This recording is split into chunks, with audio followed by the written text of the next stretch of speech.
Hi friends, இன்றைக்கி நம்ம கிச்சனில் என்ன பார்க்க போகிறோன்னு பார்த்தீங்கன்னா மல்லி சட்னியும் கல் தோசையும் பார்க்க போகிறோம். இன்றைக்கி நான் 2 பேருக்கு செய்கிறதுனால ஒரு சின்ன கடாய் எடுத்திருக்கேன். கடாய் வச்சுட்டு ஒரு ஸ்பூன் எண்ணெய் ஊற்றிக்கோங்க. எண்ணெய் காஞ்சதுக்கப்புறம் 4 பற்கள் பூண்டு போட்டுக்கோங்க. பூண்டு லைட்டாக பொரிஞ்சதுக்கப்புறம் ஒரு ஸ்பூன் உளுத்தம்பருப்பு போட்டுக்கோங்க. உளுத்தம்பருப்பும் பூண்டும் நல்லா வறுபட்டதுக்கப்புறம் 2 வரமிளகா போட்டுக்கோங்க.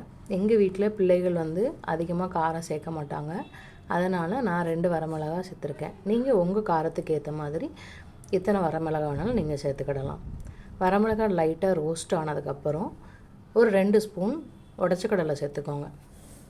உடச்ச கடலை சேர்த்து நம்ம வறுக்கும்போதே அதில் நல்ல ஒரு ஃப்ளேவர் அரோமா வரும். இந்த வாசனை ரொம்ப நல்லாயிருக்கும்.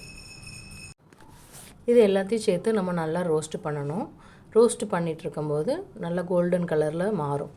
அதுக்கப்புறம் பார்த்திங்கன்னா ஒரு துண்டு புளி போட்டுக்கோங்க. புளி இப்போ என்கிட்ட கருப்பு புளி தான் இருக்குது, அதனால் நான் அதை சேர்த்துக்கிறேன். பழைய புளி தான் இருக்குது. நீங்கள் உங்களுக்கு ஏற்ற மாதிரி நீங்கள் சேர்த்துக்கோங்க.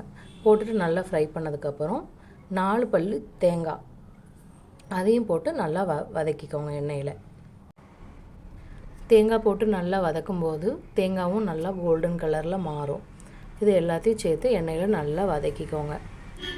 நமக்கு எண்ணெயில் நல்லா வதங்கும் போது தான் அதோடய ஃப்ளேவர் ரொம்ப நல்லாயிருக்கும். அதுக்கப்புறம் ஒரு 2 சிட்டி பெருங்காயத்தூள் சேர்த்துக்கோங்க. பெருங்காயத்தூள் சேர்த்ததுக்கப்புறம் என் கைக்கு ஒரு கைப்பிடி அளவுக்கு மல்லி இலை சேர்த்துருக்கேன். மல்லி இலை சேர்த்ததுக்கப்புறம் நம்ம அடுப்பை ஆஃப் பண்ணிடணும். ஏன்னா அந்த கடாயில் இருக்க சூட்லேயே அந்த மல்லி இலை நமக்கு நல்லா வதங்கிரும். நம்ம அடுப்பு பற்ற வச்சுட்டே மல்லி இலை போட்டோம் அப்படின்னா அதோடய கலர் சேஞ்ச் ஆகிரும். நல்லா நமக்கு ஒரு க்ரீன் கலர் கிடைக்காது. அதனால் அடுப்பை ஆஃப் பண்ணிவிட்டு அதில் கடாயில் இருக்க சூட்லேயே நீங்கள் மல்லி இலையை நல்லா வதக்கிக்கோங்க. எல்லாம் சேர்த்து நல்லா வதக்கிக்கோங்க. மல்லி இலையும் நல்லா சுருண்டுரும். வதக்கி முடித்து ஆறுனதுக்கப்புறம் இதை ஒரு மிக்ஸி ஜாரில் ட்ரான்ஸ்ஃபர் பண்ணிக்கோங்க. எல்லாத்தையும் நல்லா ஆறுனதுக்கப்புறம் தான் அரைக்கணும். சூடாக இருக்கும்போது அரைக்கக்கூடாது. நல்லா ஆறுனதுக்கப்புறம் மிக்ஸி ஜாரில் போட்டு நல்லா தண்ணி விட்டு உங்களுக்கு ஏற்ற பக்குவம் திக்காக வேணுன்னா திக்காக அரைச்சிக்கோங்க, தண்ணியாக வேணுன்னா தண்ணியாக அரைச்சிக்கோங்க. அடுத்து நம்ம கல் தோசைக்கு தோசைக்கல் காஞ்சதுக்கப்புறம் ஒரு கரண்டி மாவு சேர்த்து தோசையை ஊற்றிக்கோங்க ஃப்ரெண்ட்ஸ். தோசை ஊற்றுனதுக்கப்புறம் பொடி பொடியாக நறுக்கி வச்ச வெங்காயத்தை அதில் சேர்த்துக்கோங்க. கேரட் துருவியும் அதில் சேர்க்கலாம். இன்றைக்கி என்கிட்ட கேரட் இல்லை, அதனால் நான் பொடி பொடியாக நறுக்கின வெங்காயத்தை மட்டும் தோசை ஃபுல்லாக சேர்த்துக்கிறேன். அதுக்கப்புறம் வீட்டிலையே அரைச்சி வச்ச இட்லி மிளகா பொடி இருந்தது, அதையும் தோசை மேலே நல்ல பரவலாக எல்லா இடமும் படுற மாதிரி போட்டுக்கோங்க.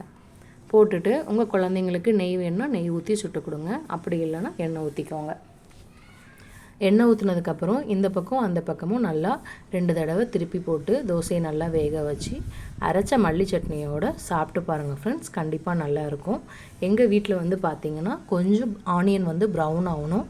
நல்லா ப்ரௌன் ஆனதுக்கப்புறம் தான் அவங்களுக்கு சாப்பிட பிடிக்கும். அதனால் நான் இந்த மாதிரி எடுத்திருக்கேன். சாப்பிட்டுட்டு உங்கள் கமெண்ட்ஸை சொல்லுங்கள் ஃப்ரெண்ட்ஸ்.